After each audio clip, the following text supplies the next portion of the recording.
Happy Tuesday, everyone. It's so great to be here with you again this week on the latest episode of Get on the Grid with Chessie Roberts. My guest tonight is Alana Kay. She's a returning guest, and I'm so glad to have her back. And she and I would like for you to join with us in aligning with the energies of co-creation so that this show gives you the best information to your highest good and best outcome. Welcome, Alana. It's so nice to have you here. Hi, as always. I love it. Great to talk to people across the country. I know. I think that's absolutely awesome. Yeah. For those of you who may not have met Alana before, she's a spiritual intuitive, an author. Her current book is entitled Heaven is Here, The Art of Ascension. Her book makes it clear that Earth has ascended into the fifth dimension and that it is beneficial, if not critical, that we also ascend. This means that we need to align with our soul, practice present moment awareness, take responsibility for our creations, and learn how to live more deeply and with more meaning than we did before. And today, Alana and I are going to kind of take up a part two from our last conversation, and today we're going to talk about the art of ascension, aligning with love. So what would you tell our listeners, Alana, if they want to proceed in this manner?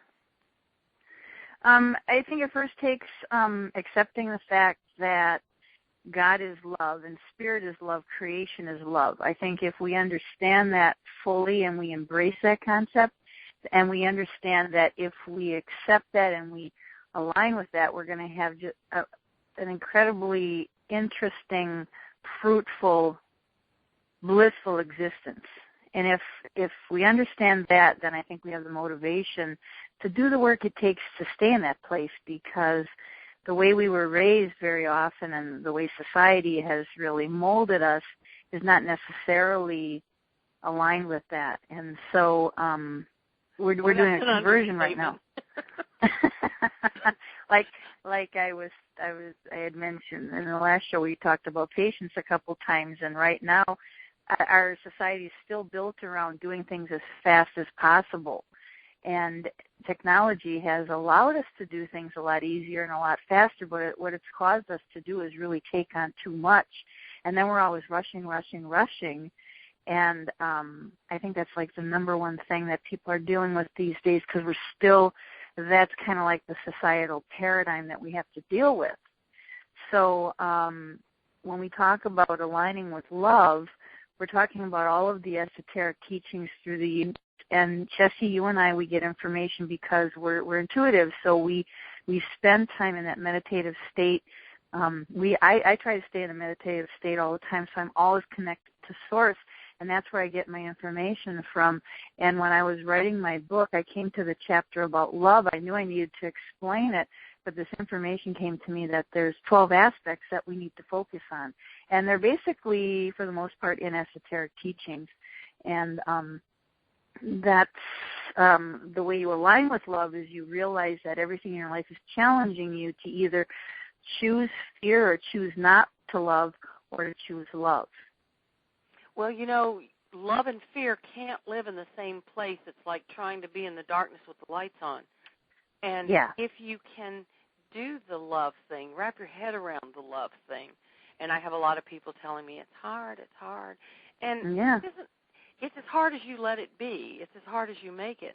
But once you wrap your head around that, wrap your heart around that, and like you said, accept that, things do flow a lot better, don't you think?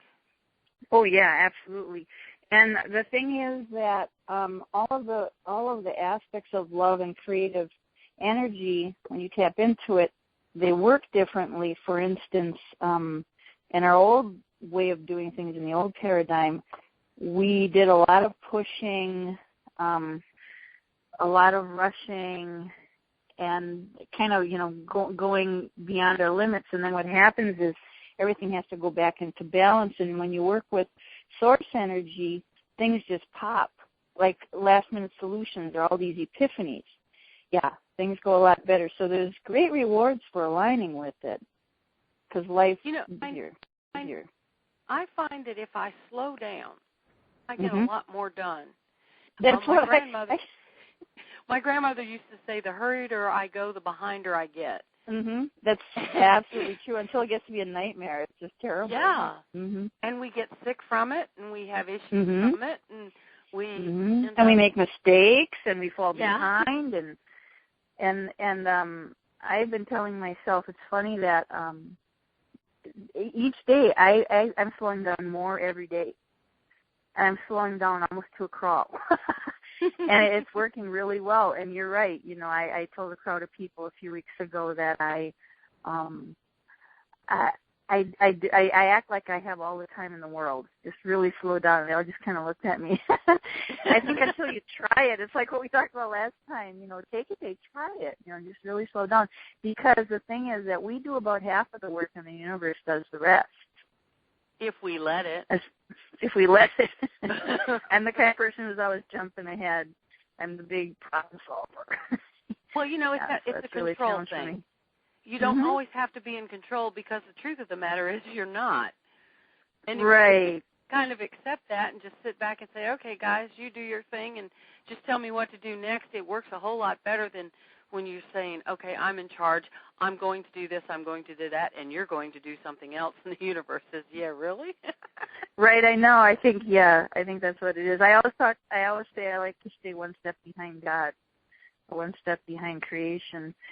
And another thing was the control feature. I discovered that this one, people really stare at me funny when I say this. I don't know how you feel about it, but I say just keep your heart in a really pure state of pure love and alignment, and then you just have to breathe, and everything happens, and you get all these surprises, because we don't completely know what we're here for. We should have a good idea. We should have done our soul searching. We should know our heart's desire.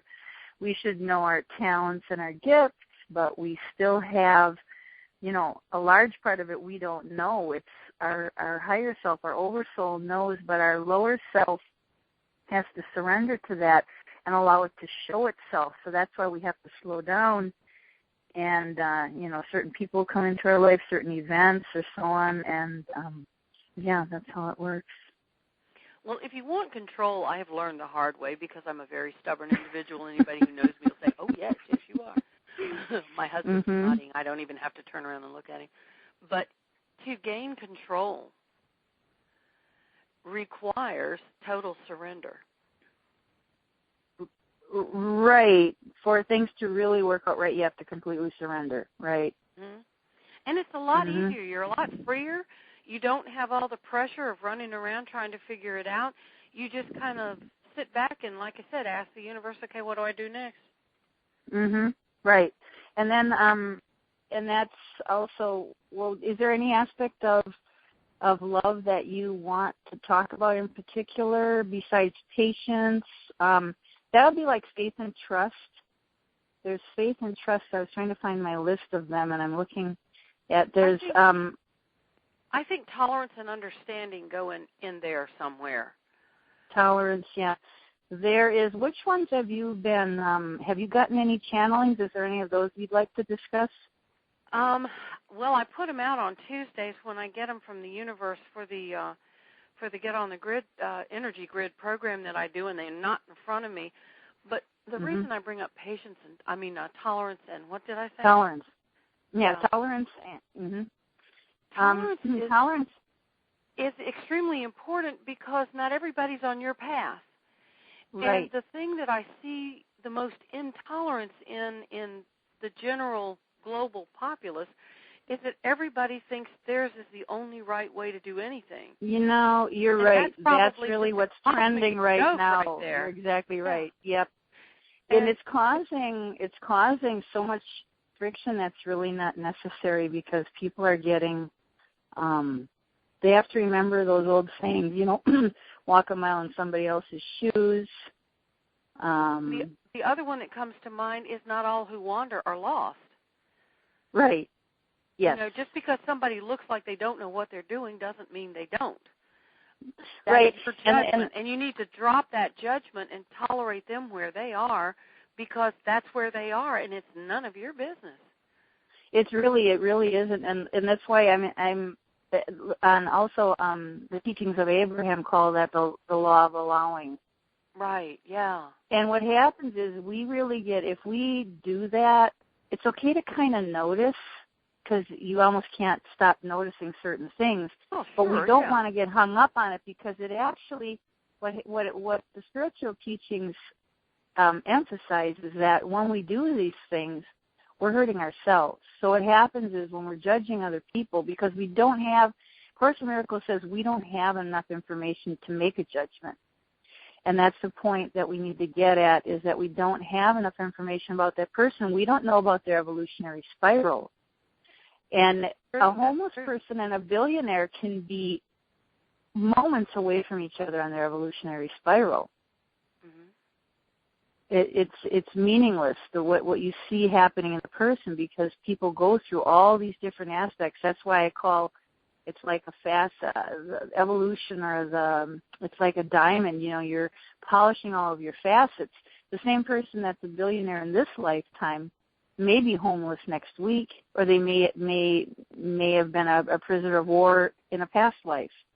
So everybody has to go through all the different experiences, and we experience them all in a different way. And then you have your astrological influences, and our evolution is mapped on the Akashic records. So a lot of people hear about the Akashic records, and what that is, that's a band of consciousness, which very often intuitives will tap into. Like if we're stuck with a karmic relationship and we go to an intuitive reader, hopefully they're tapping into that realm where they can help them understanding what is the karma in this relationship, what is this in my life trying to teach me. And it's never the same between this person and that coupling and another person and another coupling, because everybody's on their own individual path. Well, I think you hit on a very, very important topic there, and that is, what is the lesson I'm supposed to learn here?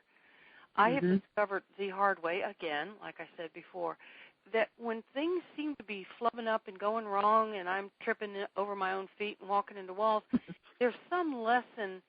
If I pull back and look at all of the events, there's a thread through each and every one of them that will shine as the lesson if I look for it.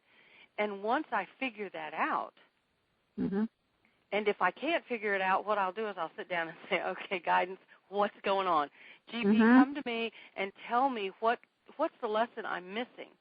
And they'll tell you. That's they really perfect. will. It's not supposed to be a big secret. They're trying to get your attention. They're trying to get you to see it. And if you know it's there and you ask, they'll tell you. But once you learn that lesson, then you start tripping over your feet and walking into walls for a different reason. Yeah, I know. Then you move on to the next one. You get a little rest.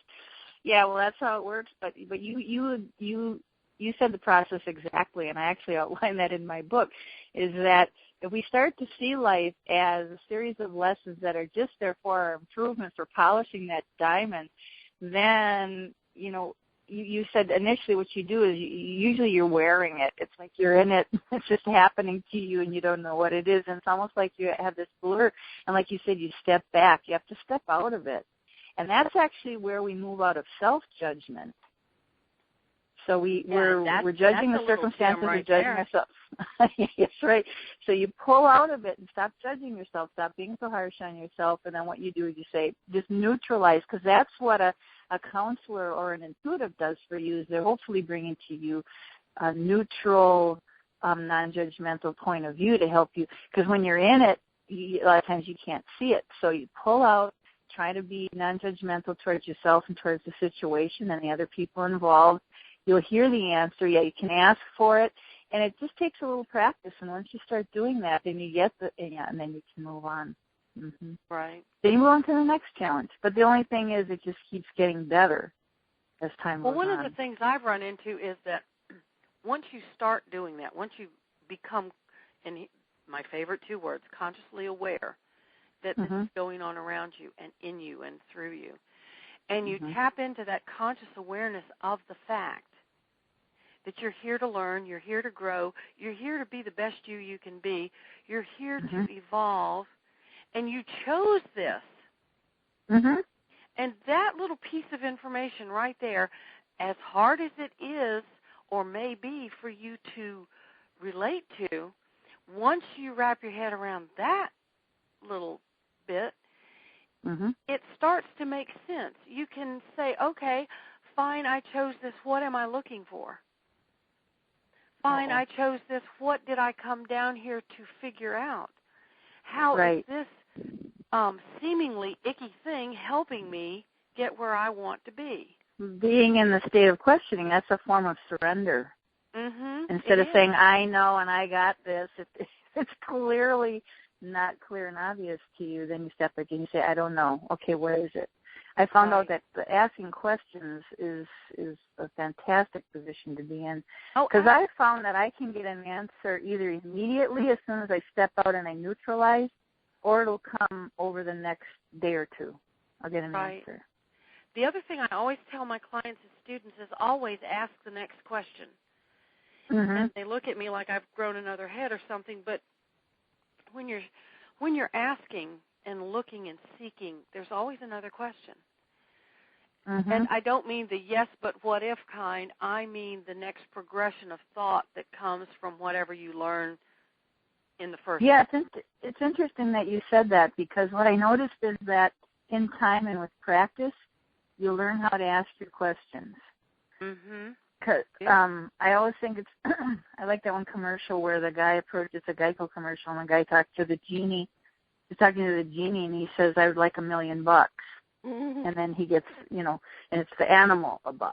Right. And so what I noticed is that the universe will respond to you based on your intentions and what you're looking for, but that's something that takes time to refine. And you have to be clear about that. Yeah, it's really clear. One clear. of the things that can help you listeners figure this out is to use a pendulum. If you've never used a pendulum, you can use just about anything that swings from a chain.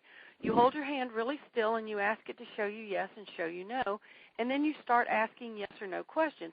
Now, what this will do for you, it will get you in the habit of finding the next question.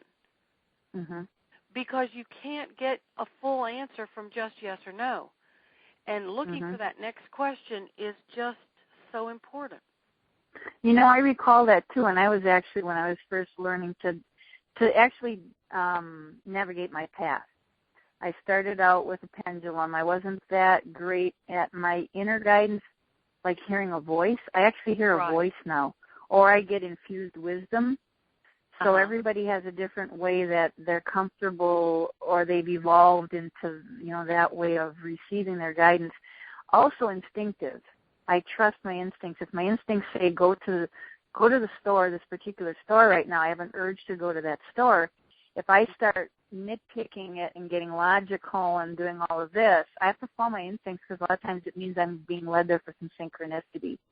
Like somebody I need to talk to. I have this happen all the time where I need to get a hold of somebody and I can't get a hold of them, but then I go somewhere, have an urge, and then there they are. So the whole thing about inner guidance and knowing what the next best step is and so on is something that evolves for each of us over time, and everybody has a different way of doing it. But I remember when I was doing that, you're right, exactly. You ask a question and then you ask the next question that provides further clarity. And also, the oracle cards work really good. If you find a deck that you like and that you feel like you resonate with, don't do just because everybody else says this is the one to use. You want to use the one that resonates with you, has the artwork and the words that you like and the author that you like. And then just make sure you're centered and you're in your breath and be in a still space, because what will happen is if you're using any of these oracles, such as a pendulum or the cards or anything, you're going to receive information. If you're in a really frantic space, you'll actually get answers that will feed that franticness. Mm-hmm. So it's important to get yourself in a still space. There's no way around that, so that you can get answers from a better source, a clearer source. Mm-hmm. You bring up another point that I think is really timely right now, and that's feeding frantic space, feeding the dense, I don't even know words to describe it, garbage that's going on the planet now. Yeah, everything we think or do creates, and it all feeds into the mass. Right, and we don't need to do that. It's that got to watch the news to see who killed who today. Well, if you pull your energy out of that, a lot of people say, well, your head's in the sand and you don't know what's going on. Well, quite frankly, I don't really want to know about that. What I do want to know about is how can I send love to an area. And if more people did that, that energy would change. Although with the shift going on, I know what's causing it. It's that denseness, that unevolvedness that's trying to find a way around all of this stuff so they don't know what to do, so they act out, kind of like toddlers in a candy store when they want that pop. Yeah. But the truth of the matter is that love and fear and hate is fear-based. It's not. It's the same thing, actually. Can't live in the same place. What would you say about that? And I noticed that there's really getting separate. It's really separating. And like you said, that's causing the dark side to kick up a bit more to get attention. And the thing is that that'll dupe us into believing that it still has some validity. And I remember reading many, many years ago in Bringers of Dawn by Barbara Marciniak that we needed to be, that book was written in the late 80s, early 90s, warning us that if you don't get aligned now and start learning how to align, it may be difficult, if not impossible, later because it's going to get so chaotic. And I noticed that a lot of people, they report to me that when they're in their head now, a lot of people don't know when they're in their head. I've been practicing that for a long time. It's just crazy. You can't even think straight. It's just frantic. As opposed to being in your heart, right? Right. And no matter how frantic the mental planes are, see, we're all connected in the heart. We're all connected in spirit space. And we're also connected in the head, in that plane. And so what happens is when you go into your head, you're in your head with everybody else who's in their head because we're all connected. Right. And that space is getting crazier and crazier and crazier because if people are still trying to function in that space, they're getting very angry and frustrated. Well, yeah, it's so dense and heinous that you can't function there. You can't. And then so if people use like anger and aggression to function in that space before to overcome its obstacles, they're using even more anger and aggression, thinking, well, if that worked, let's just crank it up. And so it's just not a good space to be. And the way I see it when I like sense the energy is it's like the third dimension has like collapsed. You can't even function. So if you find yourself not being able to function, you have to say, well, what am I doing? Am I being right? There's, like you said, there's so much intolerance. It seems like that's what all the issues are. We have the same problems here on Maui. We have the politicians who are just focused on development and getting those tax dollars in, and then you have your environmentalists, and they're behaving horribly, both groups. And there's a total lack of tolerance for each other's viewpoint, and that's the same thing that's going on with the communities and the police. The same thing. Nobody's understanding the other guy's position. So you're right. I mean, that is... What you were saying reminds me of the Native American story about the black wolf and the white wolf. Everyone has the black wolf and the white wolf within them. And the question is, which wolf is the strongest? And the answer is the one you feed. Right, exactly. And that is, the gist of my book. I'm glad you're saying this because heaven is here means I'm trying to get you to understand that you can embrace that realm and you can live in it. But I'm sorry, go ahead. But it's right. It's what you feed. It's what you focus on. If you want to focus on heaven, then you can have that, and we can create that. And if enough people on the planet embrace that, it'll actually transfer over to, the 100th monkey theory. Right, it'll just flip our paradigm over. All of that awful stuff, you can't fight the bad stuff. You can't fight the bad guys. What we have to do is we have to create a paradigm on this earth. I mean, Earth would be fine without us. That's one thing everybody needs to understand. We could all leave, and this planet would be a great place without us. But if we want to coexist with it, we need to be different. We need to raise our vibration, and we need to work together better. And if we embrace that higher paradigm, the other dark, gnarly paradigm will just melt away. Right. Well, you asked about some of the channeling that I had gotten, and I was able to find it. The one that jumps out at me as we're speaking was the channeling for November 25th. They said, let the words of your mouth and the meditations of your heart be to your highest good and best outcome. Share the love and light with appreciation for all that you have and all that will come to you. Keep love in your heart at all times about all things, and your frequencies will rise and overcome all darkness. That's perfect. Absolutely. Love to put that in my book. That's from my guidance. That's going to be in my book, too. Well, I quote a few other people in my book. Yeah, it's nice with the digital age. I complain about the hurry kind of stuff, but I'm very appreciative of the benefits it brings us. And now, these days, if you want to make a change in a book, all you need to do is change the source document, which is pretty much just a Word document, and then just upload a new version. Bam, and it's on Amazon. So it's great. You don't have to go through all of that. Yeah, that's exactly what it is that we have to keep our vibration. I've really been challenged to the core on this year for me in my life, what I've been surrounded by and what I've kind of had to get through, is to stay in a state of love all the time, no matter what. Because if we do that, then that ends up being the reality. And we can't get tricked into being sucked into the lower energies. Well, that's true. The other thing that helps me do all of this is to remember that all this is an illusion anyway. Mm-hmm. It's here for our edification, and we can edify ourselves or not. And one of the things that I also see here on my channeling that fits right in here is forgiveness and love are the watchwords for this week. You cannot truly love if you cannot truly forgive others as well as yourself. You came to this incarnation with a purpose, and it was a worthy endeavor because it is what you feel you need to learn. And again, this is non-judgment of others, because what they're here to learn is not what you're here to learn. Those that you're holding in contempt are those who sat with you at your planning session for this life and volunteered to be the mean nasty that would act to steer your learning into these lessons that you have chosen to come here to learn. And that, I think, is big, too. Because that people play roles for us, and we play a part in creating. And we play roles for them as well. And what we're the point we're actually at right now is where we need to wrap this all up.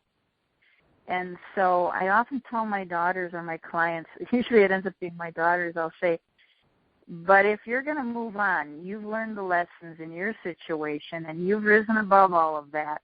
You can't get mad at the person that you're stepping away from if you're moving into a different realm, whether it's a relationship or a job, because you drew that to you when you were at a certain place. Right. And you needed that at that time. And now that you're moving on, let go of the people, let go of judgment of the people that you're walking away from, whether it's a partner or whatever, because, like you said, they're on their own path. You don't know where they're at. They played that role for you, and we shouldn't be mad at it. I try to stay away from that word. We shouldn't, so you have to. I try to stay away from those, but especially if people don't know me, I'm not trying to be. But that's where I think where forgiveness comes in, too. Yeah. It's true for ourselves as well.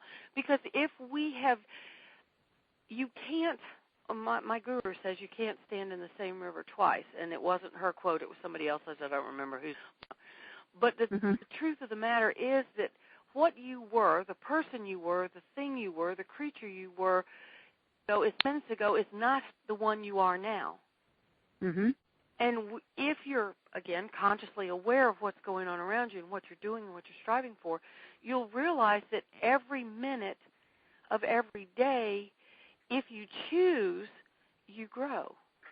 You raise your vibrations, you raise your thought processes, you come from a higher perspective. And as you do that, you just cannot hang on to the person you were, 10 years ago, 15 years ago, 5 minutes ago. You just can't do that because it's like an anchor around your neck and you trying to swim.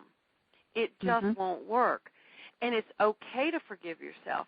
And that seems to be very challenging for most people.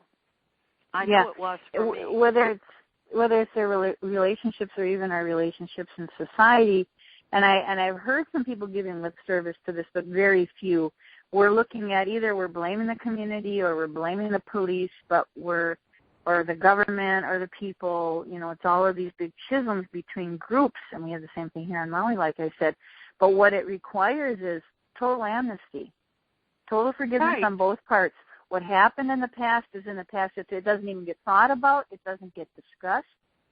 Let's just stop, take a few deep breaths, and let's start over. Given what we're looking at, let's think of it. The old way wasn't working. We see what happened. So the old way wasn't working, so let's start a new way. The blame game never solves anything. It never helps anything, and it keeps you in the past. Mm-hmm. And like you said, we need to recognize that we're always moving up every day. The universe is always expanding, always growing. And in order for us to be working in harmony with it, we have to do the same thing. Our mental model for our lives has to be this. And the old paradigm, we wanted things to stay the same. Oh, please let me keep this job for 30 years. Let me keep all my money in my savings account. Let me, and that's not the old paradigm. The way it works now, is it? No. Well, and another analogy popped into my head. It's the monkey holding on to the seeds in the jar, and he can't get his hand out. Yeah. And he won't let go of the seeds because he wants to eat them.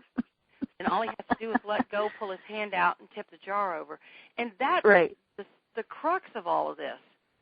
If we would relinquish, and back to the very beginning of the show, if we relinquish our control or our perspective of control, our idea of control, because we really don't have any, it's just what we think we have. If we can let go of that, we think we have control. That's a very good point. And if we just let go of it and let the universe handle things, it'll do a much better job without us trying to manipulate it. That's what I noticed. That the universe does a much better job of solving my problems than I do.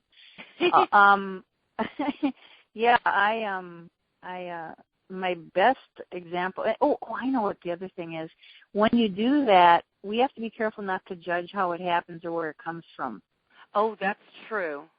Because that was my last bastion when it comes to letting go. Is I had to realize I had to stop saying, for instance, I have a check that's delayed right now, and then where I had to repair my thinking this morning. I've been practicing this and saying, okay, well, that check was going to be used to pay such and such and such and such. Right. And rather than fretting over the fact that that check is not coming and then saying, therefore, these things won't get paid, that's a fallacy. That's where I decided to think. That's where I got to be in control of the situation. And I backed off of it, and I said, wait a minute. No, it's going to be okay no matter what. Mm-hmm. So that means the money's going to come from somewhere else. I've had these things happen where either the money comes from somewhere else, or you find out you really didn't owe the bill, or, I've even had, divine intervention. So it's like you said, what do you want to feed? What reality are you going to feed? Am I going to get stressed out and complain about Microsoft, or complain about something I have no control over? Or the other part of that is that if you're so fixated on the way it's going to happen, you'll miss it when it does. Exactly. Because the universe puts these things in front of us that are opportunities. Everything is an opportunity if you choose to make it so. And these opportunities lead to other opportunities. But if you're very fixated on how you think it's going to occur, whatever you'll miss an opportunity that doesn't look like what's in your head. Exactly.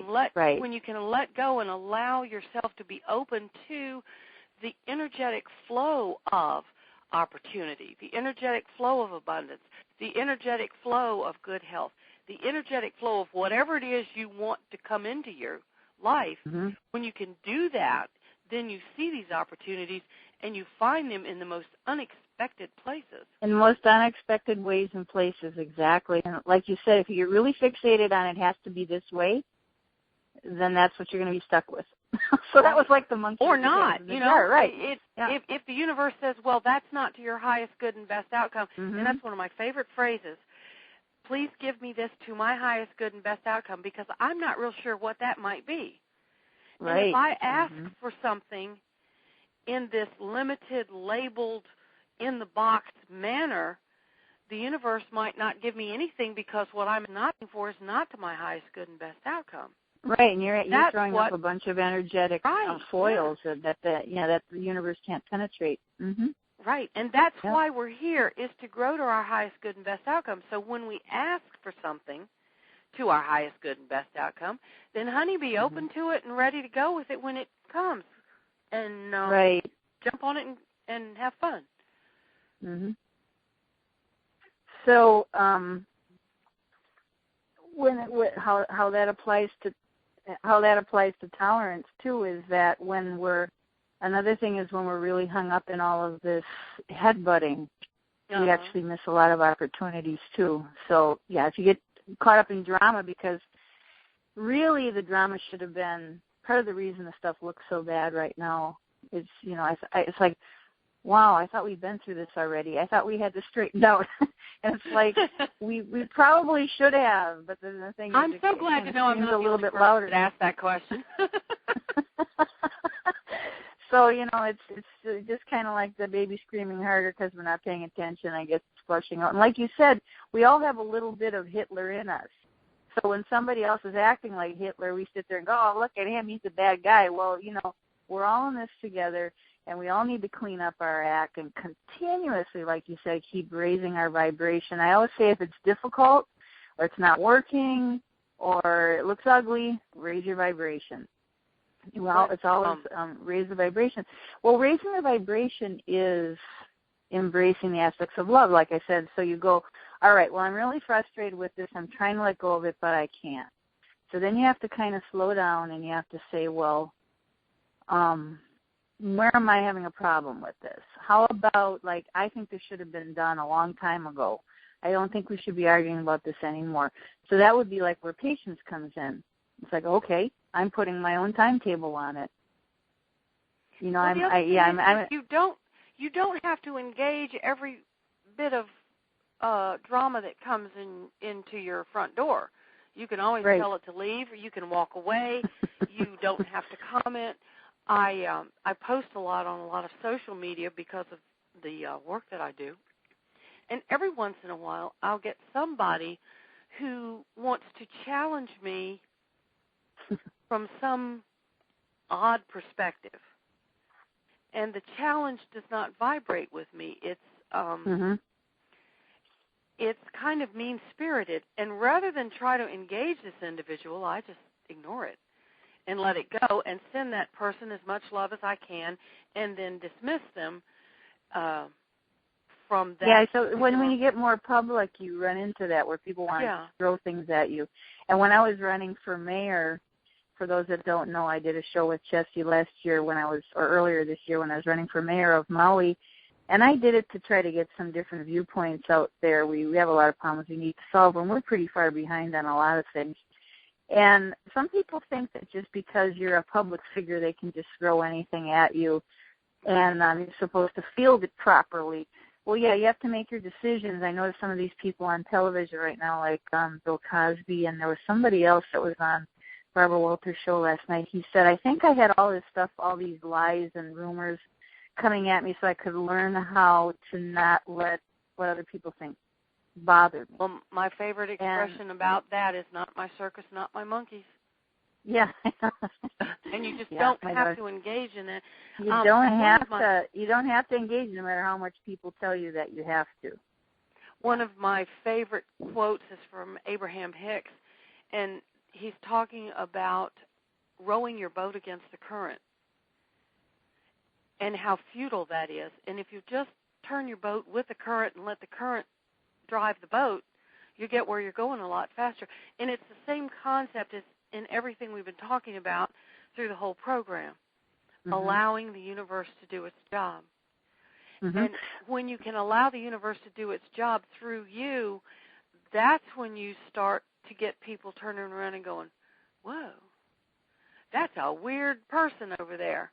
And that's okay. But, we have to be weird before we can get where we're going to go, and that's perfectly all right. It's a process.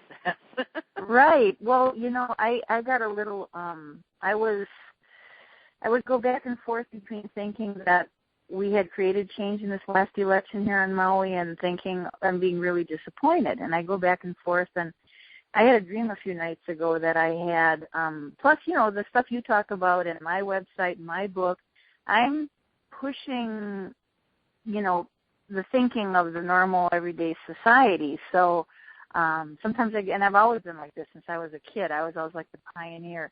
You little and troublemaker, you. Yeah, I know. I was framed the troublemaker. I was a bad girl. So then I had a dream a few days ago that I thought was fantastic.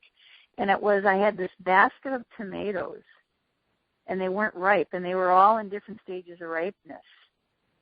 And the message, I don't remember if there was words that I heard or if there was an instinct that I got with that basket of tomatoes, but it was that I've been putting these things out and let them ripen. Mm. And, everything we do and say creates.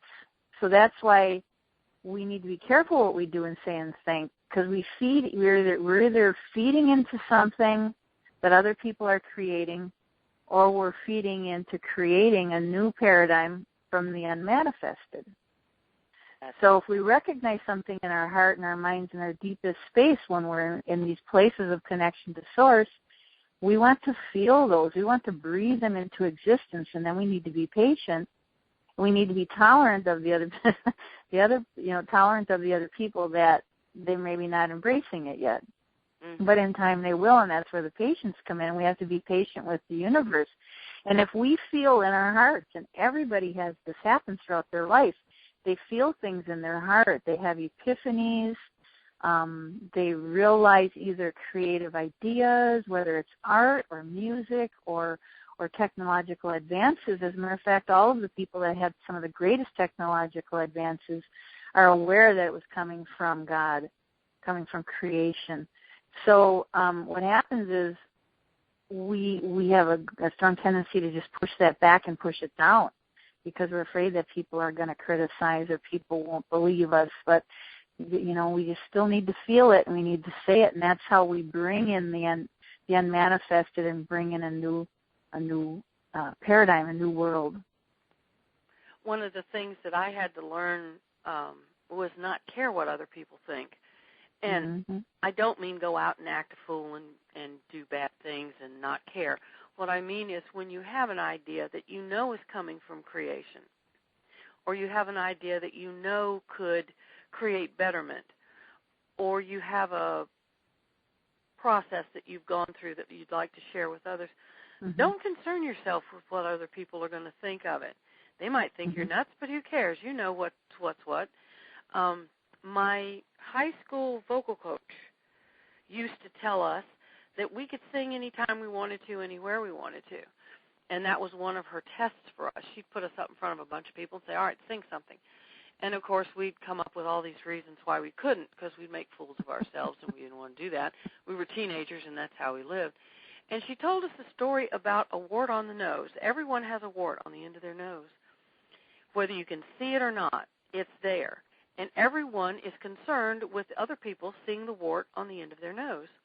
And when you stop and think about it, if everybody's got the wart, what's the big deal with the wart? It's supposed to be on mm-hmm. the end of the nose. There it is. So go out and do your thing. And that's gotten me through a whole lot of mm-hmm. Concern, shall I say, about what somebody thinks about my ideas on creation or what someone thinks is correct about what I should be eating this morning, that sort of thing. So mm-hmm. decide what's best for you and do that. And mm-hmm. do it until it doesn't feel right. And then when it doesn't, and here's a flash for you folks, it's okay to change your mind. Yeah. Yep, okay and you don't have to keep kicking yourself. Right? Yeah. It's quite all right. And the world's not going to stop because you don't eat bran flakes this morning. Mm-hmm. And that's very simplistic and funny, I know, but my point is, if you're really vibrating with this particular thing and it gives you joy, then it's the right thing for you to be doing. So take it right. with it. Mm-hmm. That's exactly true. And so I here on Maui we have, like I said, we have the politicians and then we have the environmentalists, and we didn't have a group. I spent months going, well, how come that nobody's talking about sitting down and talking about this? How come nobody's taking a more peaceful approach? And then I said, why don't I start saying that, and then I'll create that. I'm sitting back on the sideline saying, why aren't they? And I said, well, if I had this viewpoint, I should express it. And there there's you a go. time, like the tomatoes in the basket, and then in time that'll start gathering speed. And then even though somebody else comes in and says, well, how can you feel peace at this time? Those guys are assholes. And then you just keep throwing off all the naysayers. And then in time, people will, like you said, especially if you really feel like it's coming from creation, it will pick up speed. And the way you'll know that it's coming from creation is how much joy it gives you. Right. And actually, I always say that's the whole purpose of spirituality and adopting a different viewpoint is for that, is so that you can live life with joy. And joy is the goal. I think that's what Mr. Hicks always says. Your purpose is joy. And well, it's often the way we look at what we're involved in that causes us not to have joy. It's our perspective. Absolutely. I've asked my guidance over and over again, and my longtime listeners know this particular story, but every time I ask them, what can we do to make this a better world, they say, love one another and forgive. Mm-hmm. Yep. And it's the same answer every time, so I'm sort of inclined to believe them. Right, and that's where the tolerance comes. That's where the forgiveness comes in. Is when you understand tolerance, is that you understand that they're on their own path, that there's a grand design behind everything, and you let everybody to their path, and let the universe take care of. I've often said to people, let control of that person. This is like when I'm doing a reading or somebody calls me for advice, and I always say the universe will teach them a lot better than you can. Oh, absolutely. If you've already done everything that you can. And sometimes we have to do something when somebody is in our life or something's in our life, but we can't keep, beating the drum if nothing's happening, and we just let it loose to the universe, and the universe will take care of it, because everything is on its way up. Mm-hmm. And that's very, very true for parents and children. I've got a lot of my clients are parents of adult children, and they'll say to me, why is this child doing this thing? My child, my child, my child. And I have to remind them just what you said. You've taught them everything you know to the best of your ability, and we all make mistakes as parents. It's what we do. Forgive yourself and get over yourself. But once they step out on their own, that's their path. That's their choice. That's their lesson to learn. And you can't fix that. And we have to forgive them over and over and over. Well, and that's okay. You can do that. But the thing is, forgive yourself, too. Don't beat yourself up because you think what they're doing is wrong. What they're doing might be exactly what they need to be doing at this particular moment in their life path. It has nothing to do with you. Exactly. So just let go and allow. Yep. And here again, it doesn't mean that you don't love them. You can love them and not like what they're doing. You can love them and tolerate their weirdness. You can love them and absent yourself from their drama. It doesn't mean that you don't love them. You do. But they aren't yours to control. They don't have those puppet strings anymore. And you kind of have to let them fall down and pick themselves up, just like you did when they were learning to walk.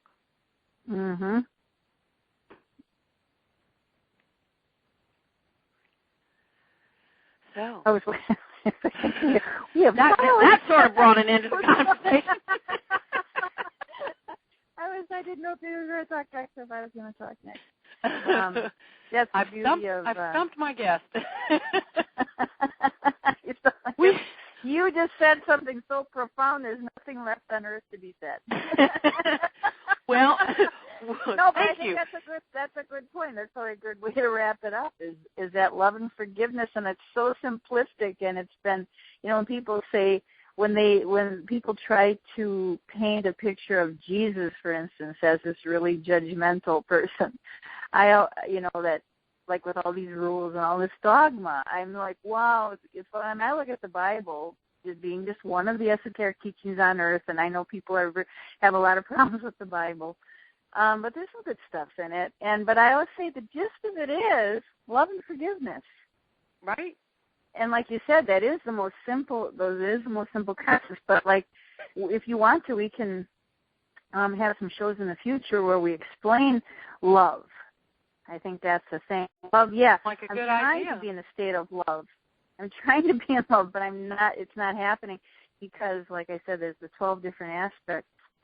So if anybody's interested in the 12 aspects, you can check it out in my book, Heaven is Here. I have them listed in there. And I'm still working on putting them on my website. I might even do that today, so that they're available for people to see the different aspects. And then each aspect of love is kind of like what we're challenged with a lot of the things that come into our life that we have trouble with. And then if we learn that, well, this situation is trying to teach me, like you said, law of allowing or tolerance or forgiveness, it's a little easier if we know like what it's challenging us to do. And we can work on that aspect of polishing our diamond, our jewel. And doing this is sort of like eating an elephant. You know how to do that, right? That's right. That's what you got to do, one bite at a time. There you go. That's true. And no disrespect to elephants or vegans or anything else. It's just an expression, so please don't email me about that. Alana, we have about 9 minutes left before I need to wrap the show. Do you have any salient point that you'd like our listeners to take home with them? And when you're through with that, please give them your contact information so they can get a hold of you if they want to. Well, a salient point that makes me think of salt. Well, it kind of is because it's the salt of what it is we've been talking about. Yeah. Well, the stuff that we've been talking about, I'd have to say, and I'm guessing, I know Chessie from Intention Radio, and we've done a few shows together and emails and communications like that, and I'm guessing she's probably similar in that we take the spiritual teachings and we actually use them in life. So anything that I talk about, I've used it. So, I expressed a few of the things that I still kind of have a little difficulty with, like being patient enough to let my message of peace, gather some moss as it rolls. And but the other things, the tried and true. If anybody questions, I realize it's kind of hard to say, well, yeah, I look at this world where people are fighting. There's awful things going on in the Middle Eastern countries, and people are killing people in the streets, and there's poverty, and there's homelessness, and there's all this stuff going on. How can I not? The thing is that we each have our thing that we can do. We can't look at everything because it gets overwhelming and then we get depressed. I do believe that, yes, not only a shift in consciousness is necessary, but also it's a matter of each one of us going deep into our hearts and asking, what is my role in this? Like maybe, for instance, you're afraid to run for office. Maybe you could be a good council person in your area or a good senator or a good congressperson. If we keep complaining and saying, oh, all these people are the wrong people, and in a lot of cases they are the wrong people, but the right people need to step up. The right people need to quit that boring job and become the teacher, start a charter school that's badly needed in your area. Take the chances. Once everybody takes a chance and has the faith in what they're feeling in their heart and they step up to their true role in life, that's also the other part of the equation. It's the paradigm shift, but it's also the action that we take. But we want to take spirited action. We want to take it from our soul. We don't want to just be approaching the world from a place of judgment and control like we had discussed. You want to take it from a place inside of you to take right action, to fulfill the purpose of your soul, and then we will have the right politicians, and we will have the right teachers, and we will have, because people have stepped into their roles that they were designed to be in. Right. You see what I'm saying? Oh, absolutely, and that's the right action to your highest good and best outcome, yeah? Mhm. And so if we have a fear of criticism, I know a lot of people won't run for an office or something. We complain about our politicians, but they're afraid of criticism, so they're afraid to step out. And like if you can't get past your fears, you'll never get into that role. So whatever is giving you grief, which your instincts or your heart is saying that you want to do this, you feel motivated, but then you have all these yeah buts, then that means you have to get rid of the yeah buts. Don't use those to justify, keeping your light under a bushel. What I would add to that is play to your strengths, not your weaknesses. Don't berate yourself for what you feel you can't do. Take what you can do and step into it. I want to thank you, Alana, for joining me on tonight's show. I really appreciate talking with you all the time. It's great, and thank you for being here. Don't hang up. I'll talk to you a little bit after I wrap. But I want to let you all know that I really appreciate you following me over here to YouTube. Thank you for joining me on tonight's show.